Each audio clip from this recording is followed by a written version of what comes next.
Current House Minority Leader Kevin McCarthy's plans to pursue the impeachment of President Joe Biden and members of his administration are being greeted with a cold shoulder by his Republican Party counterparts in the U.S. Senate, reports Politico.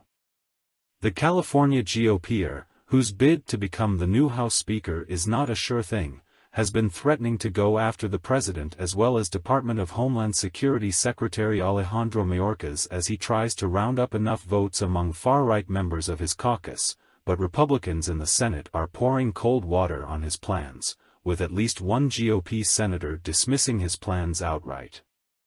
As Politico's Jordan Carney wrote, while House GOP leaders feel intense pressure from their Donald Trump-aligned base and colleagues to impeach President Joe Biden or a top member of his cabinet, many of the party's senators want nothing to do with it, adding that any impeachment would die in the Democrat-controlled Senate.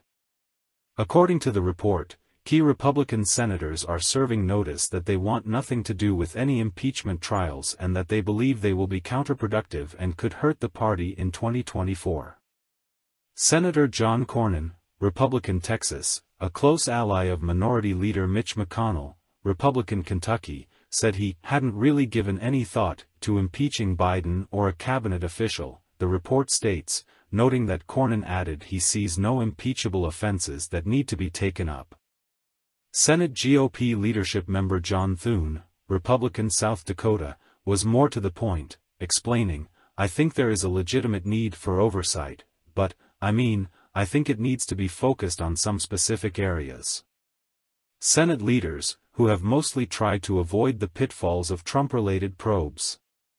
While House GOP leadership has leaned hard into publicly pushing back on the Democratic-run panel investigating the January 6 attack on the Capitol, their Senate counterparts have largely sidestepped tangling with the Select Committee. Senior GOP Senator Chuck Grassley, IA, outright dismissed McCarthy's plans for the upcoming House session, telling Politico, "I can't do anything about what the House does."